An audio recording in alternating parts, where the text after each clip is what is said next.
2016 সালের মধ্যে পুরো ইরাক থেকে জঙ্গিদের হটানোর প্রত্যয় আবাদির। দেশটিতে আইএসের মারাত্মক পরাজয় হয়েছে মন্তব্য যুক্তরাষ্ট্রের। এবার সিরিয়ার জাবাদানি থেকে সরে যেতে শুরু করেছে বিদ্রোহীরা। সিরীয় কুর্দিদের কোনো ধরনের সামরিক তৎপরতা সহ্য করবে না আঙ্কারা।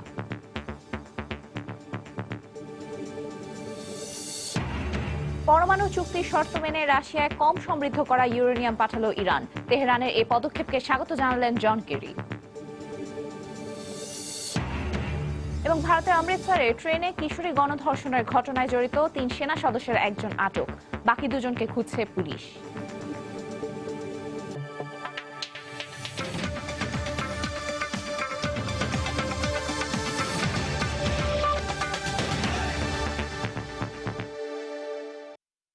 আন্তর্জাতিক সময়ের সঙ্গে আছি আমি তাজিমুনিয়াত। যে কোনো মূল্যে আইএসকে ইরাক থেকে উৎখাত করার ঘোষণা দিয়েছেন দেশটির প্রধানমন্ত্রী হায়দার আল আবাদি। সোমবার রাষ্ট্রীয় টেলিভিশনে এক ভাষণে 2016 সালের ভেতর পুরো ইরাক থেকে জঙ্গি গোষ্ঠীটিকে হটানোর দৃঢ় প্রত্যয় ব্যক্ত করেন তিনি। ইরাকি বাহিনীর রামাদি পুনরুদ্ধারের ঘটনাকে স্বাগত জানিয়ে ইরাকে আইএসের মারাত্মক পরাজয় হয়েছে বলে জানিয়েছে মার্কিন পররাষ্ট্র দপ্তর। দীর্ঘ লড়াইয়ের মধ্য দিয়ে রামাদির কেন্দ্রীয় সরকারি ভবন আইএসের কাছ থেকে পুনরুদ্ধারের পর সোমবার জাতীয় পতাকা হাতে উল্লাস করেন ইরাকি সামরিক বাহিনীর সদস্যরা।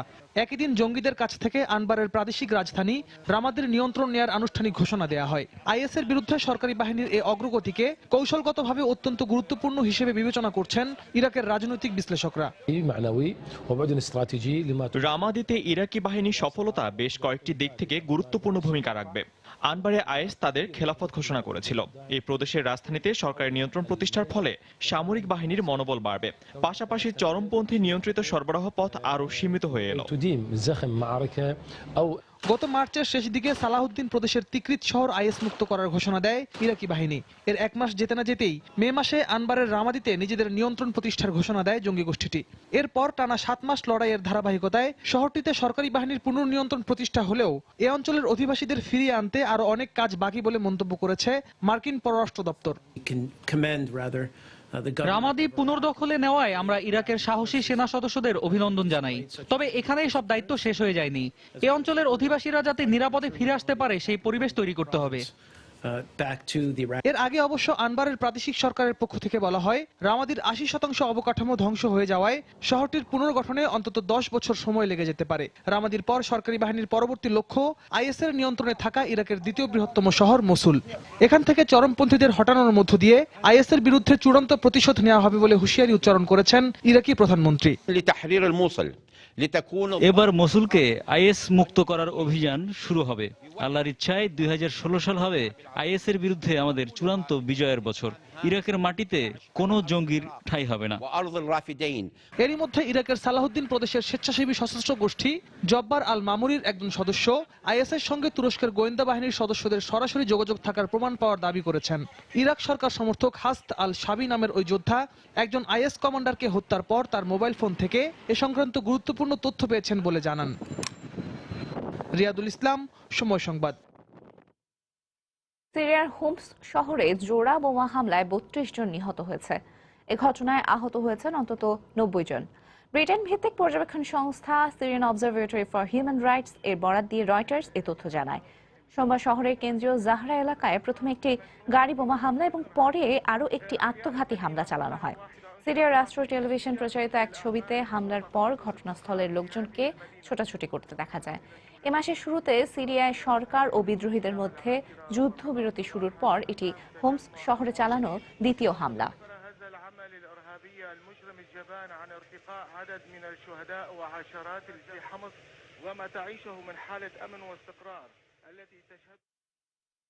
লিবিয়া সীমান্তবর্তী সিরীয় শহর জাবাদানি থেকে সরে যেতে শুরু করেছে আসাদ বিরোধী বিদ্রোহীরা।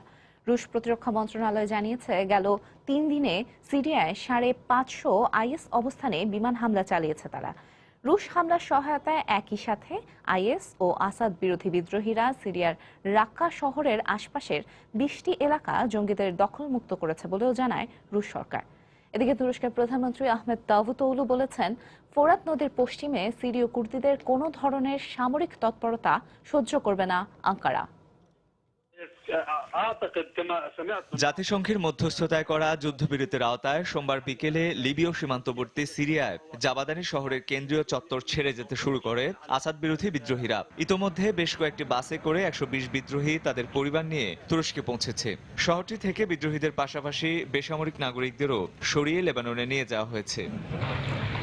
ইদলিব প্রদেশের দুটি শিয়া অধ্যুষিত গ্রাম থেকেও 300 সুন্নি পরিবারকে বাস ও অ্যাম্বুলেন্সে করে লেবাননে নিয়ে যাওয়া হয়েছে। কয়েক মাস ধরে আসাদ সমর্থক শিয়া বাহিনী গ্রাম দুটি অবরোধ করে রেখেছিল। রুশ প্রতিরক্ষা মন্ত্রণালয় জানায়, গেল 3 দিনে সিরিয়ায় 550 আইএস অবস্থানে বিমান হামলা চালিয়েছে তাদের যুদ্ধ বিমানগুলো। রুশ সামরিক বাহিনীর শীর্ষস্থানীয় কর্মকর্তা সের্গেই রুৎস্কয় আরও জানান, তাদের বিমান হামলার সহায়তায় আইএস এর শক্তিশালী ঘাঁটি রাক্কার আশপাশের অন্তত 20টি আবাসিক এলাকা পুনরুদ্ধার করেছে আইএস বিরোধী বিদ্রোহী বাহিনী। গেল 3 দিনে হামা, ইদলিব, হোমস, লাতাকিয়া, রাক্কার 550 আইএস অবস্থানে আমরা সফলভাবে হামলা চালাতে সক্ষম হয়েছি। এখন আমাদের সহায়তায় সিরীয় সেনাবাহিনী পালমিরার দিকে এগিয়ে যাচ্ছে। আশা করি খুব শিগগিরই পালমিরা থেকেও নির্মূল হবে জঙ্গিরা। এদিকে শনিবার ইউফ্রেটিস বা ফোরাত নদীর তিসরিন বাঁধ আইএস এর কাছ থেকে পুনরুদ্ধার করে মার্কিন সমর্থিত কুর্দি নেতৃত্বাধীন যৌথ বাহিনী। এর দুদিন পর সোমবার নদীর পশ্চিমে তুর্কি এলাকায় সিরীয় কুর্দি বাহিনী প্রবেশ করলে তার শক্ত জবাব দেয়া হবে বলে হুঁশিয়ারি উচ্চারণ করেছেন তুরস্কের প্রধানমন্ত্রী আহমেদ দাভতোগলু। সার্বিয়া সফরকালে তিনি বলেন, নদীর পশ্চিমাঞ্চলে সতর্ক নজর রাখছেন তারা। আমরা কখনোই চাই না সিরীয় কুর্দি সন্ত্রাসীরা ফোরাত পার হয়ে তুরস্ক সীমান্তে চলে আসুক। তুর্কি জনগণের নিরাপত্তার স্বার্থে আমরা শক্তভাবেই তাদের প্রতিরোধ করব, কারণ সিরীয় কুর্দিদের সাথে তুর্কি কুর্দিদের সন্ত্রাসী দল পিকেকের ঘনিষ্ঠ সম্পর্ক রয়েছে। কৌশলগতভাবে গুরুত্বপূর্ণ বাঁধটি দখল করে নেয় আলেপ্পোর উত্তরাঞ্চল ও রাক্কার মধ্যে আইএস এর সরবরাহ পথটি বন্ধ হয়ে গেছে। চলতি বছরের অক্টোবরে সিরীয় কুর্দি, আরব ও তুর্কমান বিদ্রোহীদের সমন্বয়ে এই বাহিনী গঠন করা হয়। রঞ্জন শুভ্র, সময় সংবাদ। আফগানিস্তানের নাঙ্গরহার প্রদেশে নিরাপত্তা বাহিনীর বিমান হামলায় কমপক্ষে 68 আইএস জঙ্গি নিহত হয়েছে। প্রাদেশিক গভর্নরের মুখপাত্রের বরাত দিয়ে প্রেস টিভি জানায়, রাজধানী কাবুল থেকে প্রায় 150 কিলোমিটার দূরে অবস্থিত আচিন জেলায় এই বিমান হামলা চালানো হয়। এর আগে গত মাসেও আচিনে সামরিক বাহিনীর স্থল অভিযান ও বিমান হামলায় নিহত হয় অন্তত 40 আইএস জঙ্গি। সম্প্রতি নাঙ্গরহার প্রদেশে বিপুল সংখ্যক জঙ্গি আইএসে যোগ দিয়েছে বলেও জানানো হয় খবরে। এদিকে আফগানিস্তানে সামরিক তৎপরতা না চালাতে আইএস নেতা আবু বকর আল বাগদাদিকে সতর্ক করে দিয়েছে তালেবান। পরমাণু চুক্তির শর্ত অনুযায়ী রাশিয়ার কাছে কম সমৃদ্ধ করা ইউরেনিয়াম পাঠিয়েছে ইরান। সোমবার বিষয়টি নিশ্চিত করে মস্কোর পক্ষ থেকে বলা হয়, এর বিনিময়ে ইরানকে শান্তিপূর্ণ পারমাণবিক কেন্দ্র স্থাপনের লক্ষ্যে অপরিশোধিত ইউরেনিয়াম সরবরাহ করবে তারা। এর মধ্য দিয়ে চুক্তি বাস্তবায়নের লক্ষ্যে তেহরান একটি গুরুত্বপূর্ণ পদক্ষেপ নিয়েছে বলে মন্তব্য করেছেন মার্কিন পররাষ্ট্রমন্ত্রী জন কেরি। সোমবার কম মাত্রায় সমৃদ্ধ করা 11,000 কেজি ইউরেনিয়াম একটি জাহাজে করে ইরান থেকে রাশিয়ার উদ্দেশ্যে রওনা হয়। রুশ পররাষ্ট্র মন্ত্রণালয়ের বরাত দিয়ে দেশটির গণমাধ্যম তাস জানিয়েছে, চুক্তি অনুযায়ী এরই মধ্যে ইরানের কাছ থেকে ব্যবহৃত ইউরেনিয়াম সংগ্রহ শুরু করেছে মস্কো। রুশ উপপররাষ্ট্রমন্ত্রী সের্গেই রিয়বকভ জানান, এর বিনিময়ে তেহরানের কাছে 140 টন ইয়েলো কেক বা অপরিশোধিত ইউরেনিয়াম পাঠাবেন তারা। ব্যবহৃত ইউরেনিয়াম আসার আগেই মস্কোর কাছ থেকে এক দফা ইয়েলো কেক ইরান পৌঁছেছে বলেও জানান তিনি। এই পদক্ষেপের মাধ্যমে ইরান চলতি বছর 14 জুলাই 5 পরাশক্তি ও জার্মানির সঙ্গে স্বাক্ষরিত পরমাণু চুক্তির প্রতি সম্মান জানিয়েছে বলে জানায় মার্কিন পররাষ্ট্র দপ্তর। চুক্তির একটি গুরুত্বপূর্ণ শর্ত ছিল, ইরান কম মাত্রায় সমৃদ্ধ ইউরেনিয়াম মজুদ কমিয়ে 300 কেজির নিচে নিয়ে আসবে। সোমবার এক বিবৃতিতে মার্কিন পররাষ্ট্রমন্ত্রী জন কেরি বলেন, ইরান তাদের সমৃদ্ধ ইউরেনিয়ামের মজুদ কমিয়ে আনার যে অঙ্গীকার করেছিল তা পূরণে আরও এক ধাপ এগিয়েছে। পররাষ্ট্র মন্ত্রণালয়ের মুখপাত্র কেরির বিবৃতি তুলে ধরে ইরানের এই পদক্ষেপকে স্বাগত জানান। পররাষ্ট্রমন্ত্রী জন কেরি ইরানের এই পদক্ষেপে সন্তুষ্টি প্রকাশ করেছেন। তিনি বলেছেন, এর মধ্য দিয়ে ইরান শান্তিপূর্ণ পরমাণু কর্মসূচিতে বিশ্বাসী, এর পক্ষে একটি জোরালো প্রমাণ দিয়েছে তারা। পরমাণু চুক্তি মেনে চলার ক্ষেত্রে এটি নিঃসন্দেহে একটি গুরুত্বপূর্ণ পদক্ষেপ। এর জন্য রাশিয়াকেও ধন্যবাদ জানান কেরি। চুক্তি অনুযায়ী অন্তত 10 বছরের মধ্যে ইরান তাদের ইউরেনিয়াম সমৃদ্ধকরণ কমিয়ে আনবে। বিনিময়ে ধাপে ধাপে তাদের ওপর থেকে সব ধরনের নিষেধাজ্ঞা তুলে নেবে পশ্চিমা বিশ্ব। এতে ইরানের আটকে থাকা কয়েকশো কোটি ডলার ও অন্যান্য সম্পদ মুক্ত হবে। সানজিদা ইসলাম, সময় সংবাদ। ঘুষ নেয়ার দায়ে ইসরায়েলের সাবেক প্রধানমন্ত্রী এহুদ ওলমার্টকে 18 মাসের কারাদণ্ড দিয়েছেন আদালত। একই অভিযোগে 2014 সালে তাকে 6 বছরের কারাদণ্ড দেন নিম্ন আদালত, কিন্তু দেশটির সর্বোচ্চ আদালত তার দণ্ড কমিয়ে 18 মাস কারাদণ্ডে সাজা দিয়েছেন। জেরুজালেমের মেয়র থাকার সময় আবাসন প্রকল্পের একটি চুক্তি করতে তিনি ঘুষ নিয়েছিলেন বলে অভিযোগ আনা হয়। 2006 থেকে 2009 সাল পর্যন্ত ইসরায়েলের প্রধানমন্ত্রী ছিলেন এহুদ ওলমার্ট। নিজেকে নির্দোষ দাবি করে আসা 70 বছর বয়সী ওলমার্টই প্রথম ইসরায়েলের প্রধানমন্ত্রী যিনি কারাগারে যাচ্ছেন।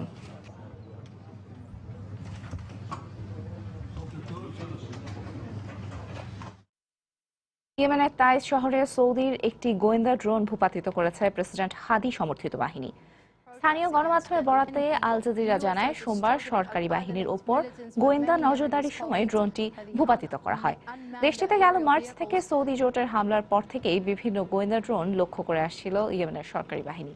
এদিকে ইয়েমেনের সাবেক প্রেসিডেন্ট আলী আব্দুল্লাহ সালেহ নিজ সমর্থকদের সৌদি জোটের হামলার বিরুদ্ধে প্রতিরোধ গড়ে তোলার আহ্বান জানিয়েছেন।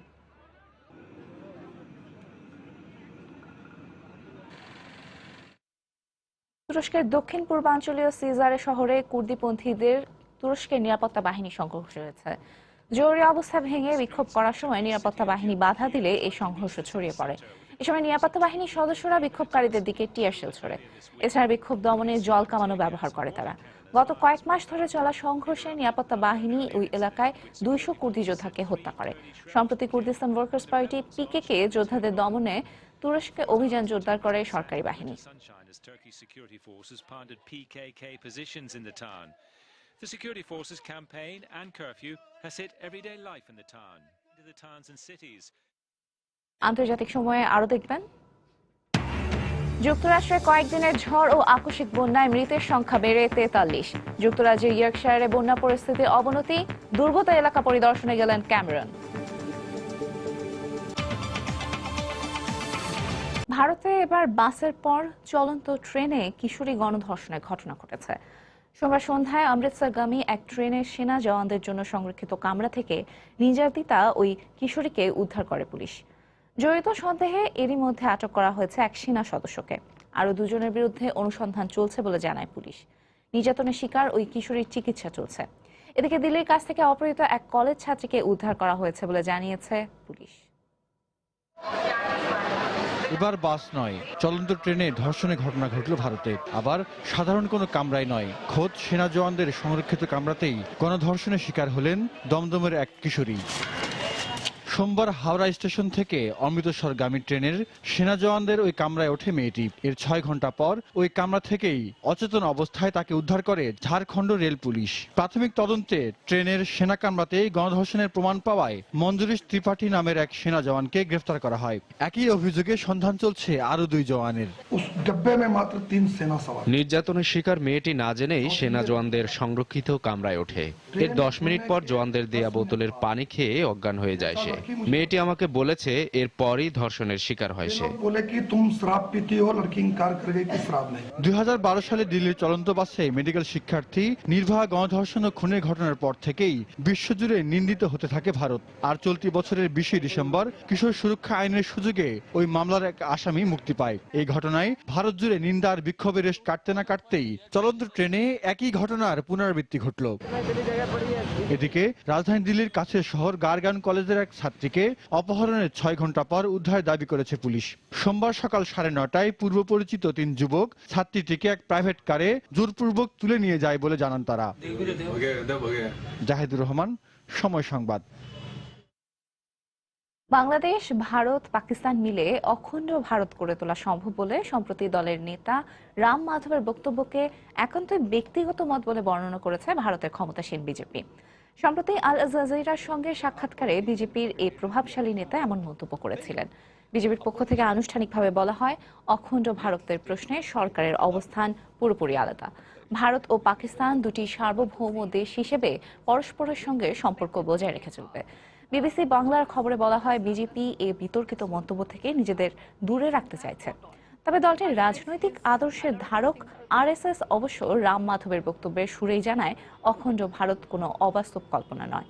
এদিকে বিরোধী দল কংগ্রেস মনে করে রাম মাধবের এমন ভাবনা ও বক্তব্য ভারতের কূটনীতির চরম বিপর্যয়।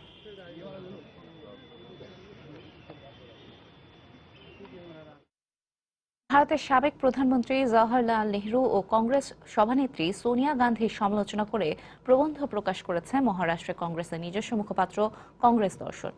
গেল 15 ডিসেম্বর সাবেক উপপ্রধানমন্ত্রী সর্দার বল্লভভাই প্যাটেলের মৃত্যুবার্ষিকীর বিশেষ সংখ্যায় প্রকাশিত প্রবন্ধে প্যাটেল নেহরু সম্পর্কে টানাপোড়েন ছিল বলে উল্লেখ করা হয়।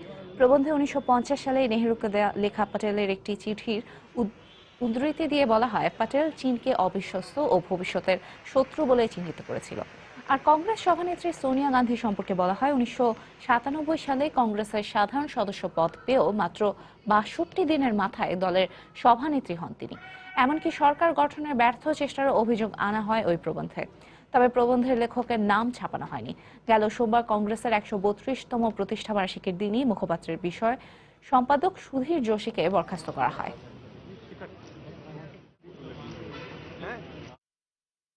চলতি 2015 সালে ভারত নিয়ন্ত্রিত জম্মু ও কাশ্মীরে পুলিশের গুলিতে নিহত বিচ্ছিন্নতাবাদীর সংখ্যা কমপক্ষে 130 জন। 1990 সাল থেকে মুসলিম সংখ্যাগরিষ্ঠ কাশ্মীরের স্বাধীনতার দাবিতে আন্দোলনের প্রেক্ষিতে সংঘাতের ঘটনা ঘটতে থাকে। তবে সাম্প্রতিক সময়ে জঙ্গি গোষ্ঠীটিতে অধিক সংখ্যক মানুষ যোগ দিলেও পরিস্থিতি ভীতিকর পর্যায়ে পৌঁছেনি বলে দাবি করেন কাশ্মীর পুলিশের মহাপরিদর্শক। মহাপরিদর্শক জানান, গেল সপ্তাহে পুলিশ ও সেনাবাহিনীর যৌথ অভিযানে ওমাইস আহমেদ শেখের মৃত্যু হয়। এসব জঙ্গি সদস্যদের প্রশিক্ষণ ও অস্ত্র সরবরাহ করছে পাকিস্তান। বরাবরের মতো ভারত অভিযোগ করলেও তা অস্বীকার করে আসছে দেশটি। ভারতের প্রধানমন্ত্রী নরেন্দ্র মোদীর আকস্মিক পাকিস্তান সফরের পর এবার তারই দেয়া পাগড়ি পরে নাতনির বিয়ের অনুষ্ঠানে যোগ দিয়েছেন পাক প্রধানমন্ত্রী নওয়াজ শরীফ। নওয়াজের নিজস্ব বাসভবনের একটি সূত্র জানায়, শুক্রবার লাহোর সফরের সময় পাকিস্তানের প্রধানমন্ত্রীকে গোলাপি রঙের একটি রাজস্থানী পাগড়ি উপহার দেন মোদী। আর ওই পাগড়ি পরেই সোমবার নাতনির বিবাহোত্তর সংবর্ধনা অনুষ্ঠানে যোগ দেন নওয়াজ। সম্প্রতি পাক প্রধানমন্ত্রীর নাতনি মেহরুন্নিসার সঙ্গে শিল্পপতি চৌধুরী মুনিরের ছেলে রাহেল মুনিরের বিয়ের পর সোমবার সন্ধ্যায় ওই দম্পতির ওয়ালিমা অনুষ্ঠিত হয়।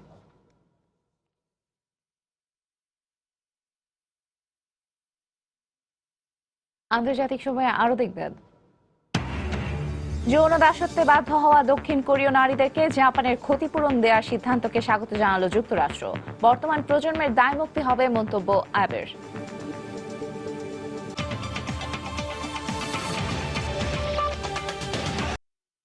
নাইজেরিয়ার উত্তর পূর্বাঞ্চলে একাধিক আত্মঘাতী বোমা হামলায় 50 জনেরও বেশি নিহত হয়েছে।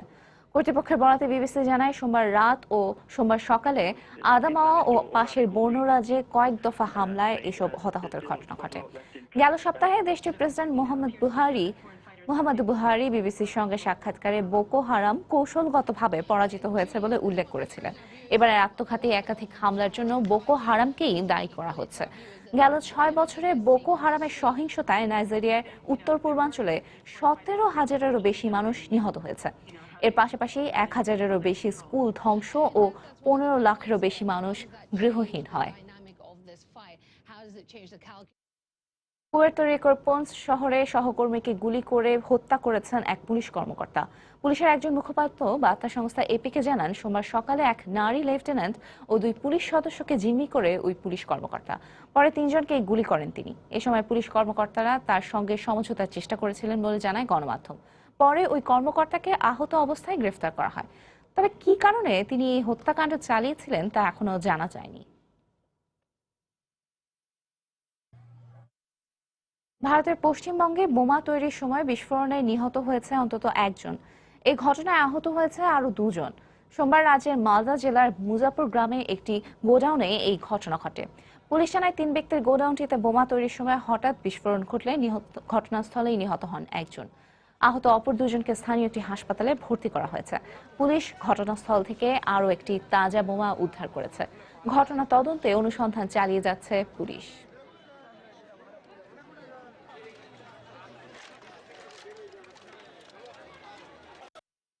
দ্বিতীয় বিশ্বযুদ্ধের সময় জাপানি সেনাদের জন্য যৌন দাসত্বে বাধ্য হওয়া দক্ষিণ কোরীয় নারীদের ক্ষতিপূরণ দেওয়ার বিষয়ে 2 দেশের চুক্তিকে স্বাগত জানিয়েছে যুক্তরাষ্ট্র। চুক্তি অনুযায়ী যৌন দাসত্বে বাধ্য হওয়া দক্ষিণ কোরিয়ার নারীদের $83 লাখ দেবে জাপান। এ প্রসঙ্গে জাপানের প্রধানমন্ত্রী শিনজো অ্যাবে বলেছেন, এর মধ্য দিয়ে তার দেশের বর্তমান প্রজন্ম পূর্বপুরুষের অপরাধের দায়ভার থেকে মুক্ত হবে। দ্বিতীয় বিশ্বযুদ্ধের সময় দখল করা দক্ষিণ কোরিয়ায় জাপানি সেনাদের জন্য প্রতিষ্ঠিত পতিতালয়গুলোতে অন্তত 2 লাখ নারীকে যৌনদাসী হিসেবে ব্যবহার করা হয়, যাদের অনেকেই ছিলেন দক্ষিণ কোরিয়ার নাগরিক। বিষয়টি নিয়ে গত কয়েক দশক ধরে জাপান ও দক্ষিণ কোরিয়ার মধ্যে সম্পর্ক উন্নয়নে সবচেয়ে বড় প্রতিবন্ধকতা হিসেবে কাজ করে আসছে। এবছর দ্বিতীয় বিশ্বযুদ্ধের সমাপ্তির 70 বছর পূর্তিতে জাপানের প্রধানমন্ত্রী শিনজো অ্যাবে বিষয়টি নিয়ে গভীর দুঃখ প্রকাশ করলেও ক্ষমা চাননি। কমফোর্ট ওমেন হিসেবে উল্লেখিত এসব নারীর জন্য সিউলবাসী বহু বছর ধরে ক্ষমা ও ক্ষতিপূরণের দাবিতে আন্দোলন করে আসছিল। সে পরিপ্রেক্ষিতে সোমবার সমঝোতা হয় দুদেশের মধ্যে। তার প্রতিক্রিয়ায় জাপানের কৃতকর্মের শিকার একজন বলেন, অনেক দেরিতে হলো এই সমঝোতা। ক্ষতিপূরণ বড় কথা নয়, বড় বিষয় হলো কৃতকর্মের জন্য জাপানের অপরাধ স্বীকার করা ও ক্ষমা চাওয়া। তবে বয়সের পর্যায়ে এসে এমন সমঝোতায় সন্তুষ্ট হতে পারছি না, কেননা আমার জীবন তো প্রায় শেষই। তারপরও আমাদের সরকারকে ধন্যবাদ আমাদের জন্য ভেবেছে বলে। সোমবার দক্ষিণ কোরিয়ার রাজধানী সিউলে দুদেশের পররাষ্ট্রমন্ত্রী ইয়ান বায়াংসি ও ফুমিও কিশিদার মধ্যে আলোচনার পর একটি চুক্তি স্বাক্ষরিত হয়। চুক্তি অনুযায়ী যৌন দাসত্বে বাধ্য হওয়া দক্ষিণ কোরীয় নারীদের সম্মানে $83 লাখ দেবে জাপান। শুধু ক্ষতিপূরণ নয়, জাপান ক্ষমাও চেয়েছে তাদের কৃতকর্মের জন্য। জাপানের প্রধানমন্ত্রী শিনজো অ্যাবে সাংবাদিকদের জানান, জাপান ও দক্ষিণ কোরিয়া নতুন যুগে প্রবেশ করল। জাপানের বর্তমান প্রজন্মকে পূর্বপুরুষের কলঙ্ক থেকে মুক্ত করা আমাদের কর্তব্য ছিল, সেটি পালন করলাম। আমরা ওই ঘটনার জন্য আন্তরিকভাবে ক্ষমা চাইছি। আমি মনে করি এই চুক্তি জাপান ও দক্ষিণ কোরিয়ার সম্পর্কে গতিবেগ আনবে এবং নতুন যুগের সূচনা করবে। এদিকে জাপান ও দক্ষিণ কোরিয়ার মধ্যকার এই সমঝোতার প্রশংসা করেছে যুক্তরাষ্ট্র। এই সমঝোতার মধ্য দিয়ে দুদেশের বন্ধুত্বের দুয়ার খুলবে। যুক্তরাষ্ট্রের দুই বন্ধু রাষ্ট্রের এই সমঝোতায় আমরা আনন্দিত। এর ফলে জাপানের নাগরিকরাও ভারমুক্ত হবে বলেই মনে করি আমরা। দ্বিতীয় বিশ্বযুদ্ধের সময় জাপানি সেনাদের জন্য প্রতিষ্ঠিত পতিতালয়গুলোতে যৌন দাসত্বে বাধ্য বা কমফোর্ট ওমেন হিসেবে পরিচিত নারীদের মধ্যে মাত্র 46 জন এখনো বেঁচে আছেন। এবছর 9 জন মারা গেছেন, বাকিরা সবাই বয়সের ভারে নুয়ে পড়েছেন। হাফসাতুন্নেসা, সময় সংবাদ। কোস্টারিকায় প্রায় 1 মাস ধরে অপেক্ষমান কয়েক হাজার কিউবান অভিবাসীকে যুক্তরাষ্ট্রে প্রবেশের অনুমতি দিতে সমঝোতায় পৌঁছেছে মধ্য আমেরিকার দেশগুলো। সিদ্ধান্ত অনুযায়ী ওই সব অভিবাসীকে বিমানযোগে কোস্টারিকা থেকে এল সালভাদর নিয়ে যাওয়া হবে। পরে সেখান থেকে বাসে করে তাদেরকে নিয়ে যাওয়া হবে চূড়ান্ত গন্তব্যস্থল যুক্তরাষ্ট্রে। নতুন মার্কিন অভিবাসী আইন অনুযায়ী যে সকল কিউবান অভিবাসী স্থলপথে যুক্তরাষ্ট্রের সীমান্ত পৌঁছবে তাদেরকে দেশে প্রবেশের অনুমতি দেওয়া হবে, আর যে সকল অভিবাসী অবৈধভাবে সমুদ্রপথে যুক্তরাষ্ট্রে প্রবেশের চেষ্টা করবে তাদেরকে ফেরত পাঠানো হবে। মার্কিন এই অভিবাসী নীতির নাম দেওয়া হয়েছে wet foot, dry foot. Those intercepted at sea are not. But with improving bilateral সারা বিশ্বে তেলের বাজারে অস্থিতিশীলতার জন্য সৌদি আরবকে দায়ী করেছে রাশিয়া।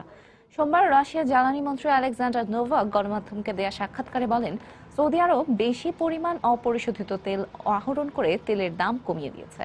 এছাড়া এ পর্যন্ত যে তেল ওঠানো হয়েছে তা দিয়ে 2016 সালের প্রথমার্ধ পর্যন্ত চাহিদা পূরণ হবে বলেও জানান তিনি। এছাড়া ইরানের ওপর থেকে অর্থনৈতিক অবরোধ উঠে যাওয়ায় ইরানের তেলও বিশ্ববাজারে যুক্ত হবে বলে জানান তিনি। প্রতি ব্যারেল তেলের দাম বর্তমানে $40 নিচে অবস্থান করছে।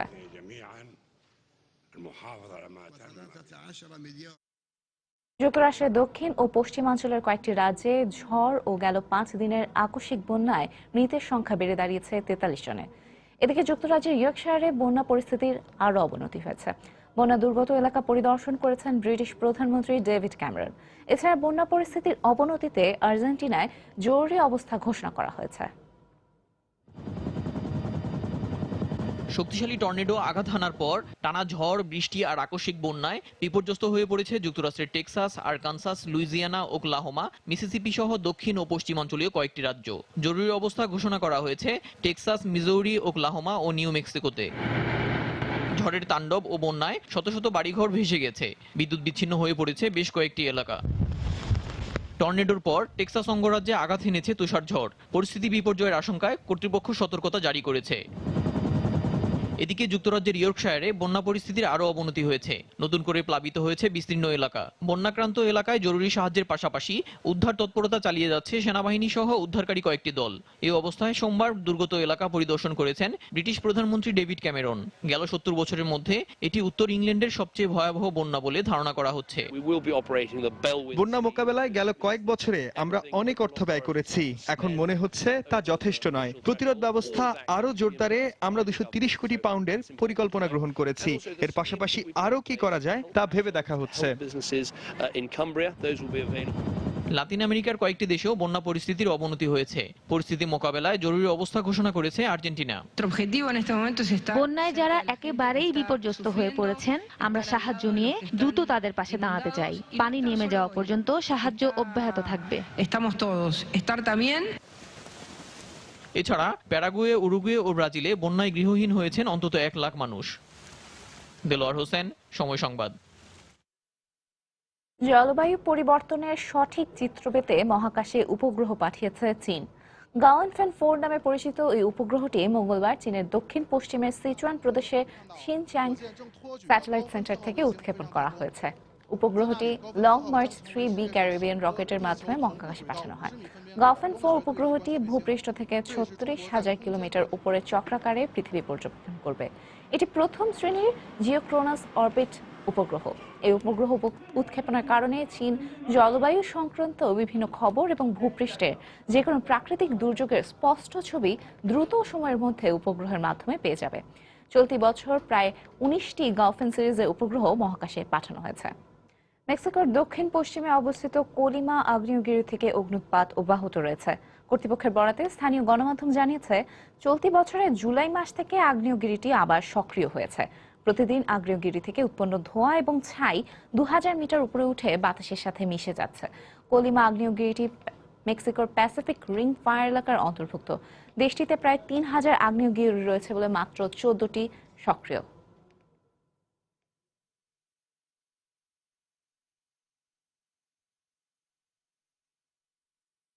ইতালির বায়ুমণ্ডলে অতিরিক্ত ধোঁয়া আর ধূলিকণা কমিয়ে আনতে রোম, মিলান সহ বেশ কয়েকটি শহরে আগামী 3 দিনের জন্য ব্যক্তিগত গাড়ি চলাচলে নিষেধাজ্ঞা আরোপ করা হয়েছে। চলতি সপ্তাহে ক্রিসমাস উপলক্ষে আতশবাজি সহ নানা দাহ্য পদার্থ পোড়ানোর কারণে অধিক পরিমাণ ধোঁয়া বাতাসকে দূষিত করে। এর ক্ষতিকর প্রভাব থেকে বাঁচতেই এই পদক্ষেপ গ্রহণ করা হয়েছে বলে জানিয়েছে দেশটির কর্তৃপক্ষ। সোমবার থেকে শুরু হওয়া এই নিষেধাজ্ঞা আগামী বুধবার পর্যন্ত চলবে। এতে সামরিক বিড়ম্বনা হলেও কর্তৃপক্ষের এই উদ্যোগকে সমর্থন জানিয়েছেন ইতালির সাধারণ মানুষ। ব্যক্তিগত যানবাহনের বিপরীতে গণপরিবহনে চলাচলে উৎসাহিত করতে বাসের টিকিটে দেওয়া হয়েছে বিশেষ ছাড়।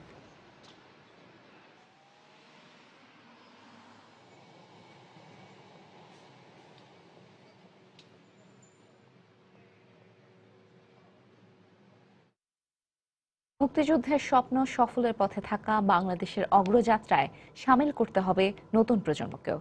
যুদ্ধদিনের কথা আর গানে মুক্তিযুদ্ধকে স্মরণ অনুষ্ঠানে সময় টেলিভিশনকে কথা বলেছেন স্বাধীন বাংলা বেতার কেন্দ্রের 4 কণ্ঠযোদ্ধা। তাদের আবেগ মিশানো উচ্চারণে হল ভর্তি দর্শক কণ্ঠ মিলিয়ে নতুন করে জেনেছে বাঙালির স্বাধীনতা সংগ্রামের অজানা ইতিহাস। নিউ ইয়র্ক প্রতিনিধি শাহাবুদ্দিন কিসলুর পাঠানো তথ্য ও ছবি নিয়ে ডেস্ক রিপোর্ট।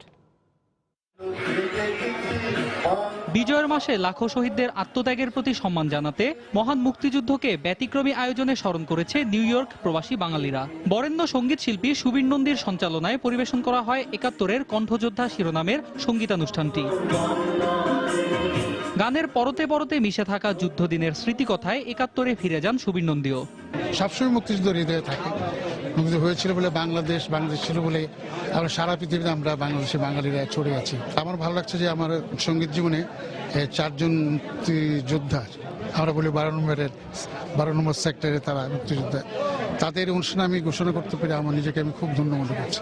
স্বাধীনতার অর্জনকে সমুন্নত রাখতে নতুন প্রজন্মকে দায়িত্ব নেওয়ার আহ্বান জানান কাদেরি কিবরিয়া। আর মুক্তিযুদ্ধের শানিত চেতনা আমৃত্যু রইবে মন্তব্য করেন কণ্ঠযোদ্ধা মঞ্জুর আহমেদ। নতুন প্রজন্ম এখন কি করবে সেটা আমাদেরকে না, আমাদের পরের যারা জেনারেশন এসছে, যারা এখন সরকারি পর্যায়ে এবং বিভিন্ন জায়গায় এডুকেশনের বিভিন্ন জায়গায় স্থান নিয়েছে, যারা এখন কর্ণধার, তাদেরকে কিছু করতে হবে। মুক্তিযুদ্ধের অনুভূতিটা আমার আজীবন থাকবে।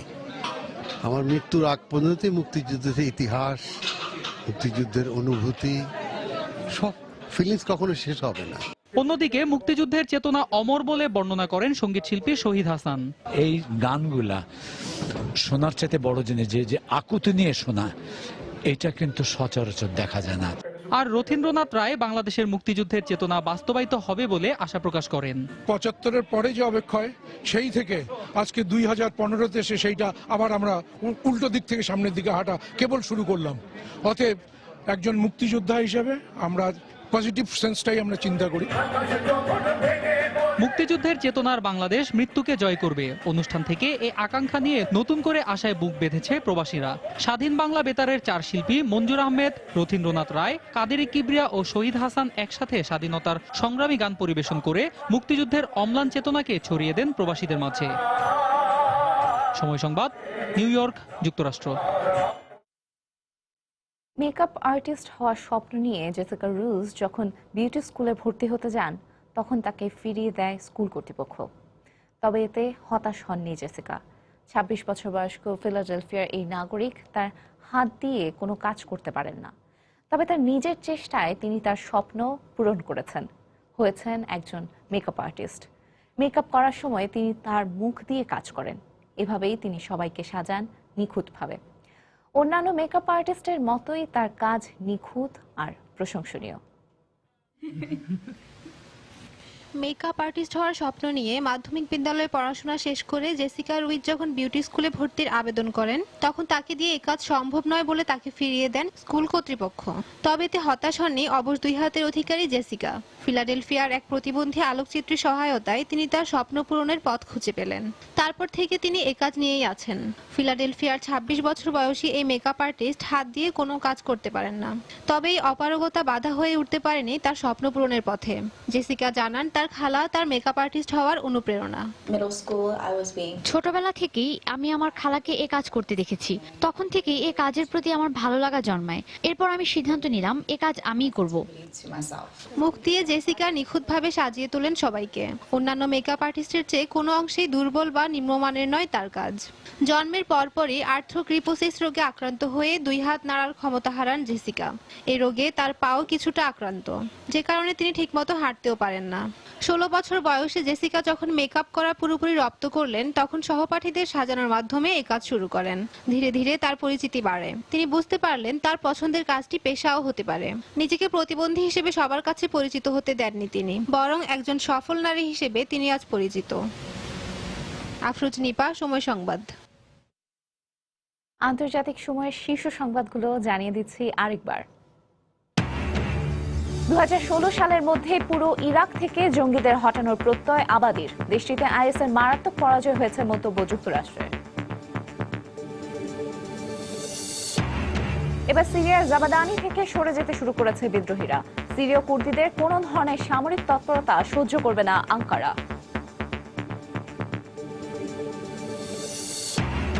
পরমাণু চুক্তির শর্ত মেনে রাশিয়ায় কম সমৃদ্ধ করা ইউরেনিয়াম পাঠালো ইরান। তেহরানের এই পদক্ষেপকে স্বাগত জানালেন জন কেরি। এবং ভারতের অমৃতসরের ট্রেনে কিশোরী গণধর্ষণের ঘটনায় জড়িত 3 সেনা সদস্যের একজন আটক, বাকি 2 জনকে খুঁজছে পুলিশ।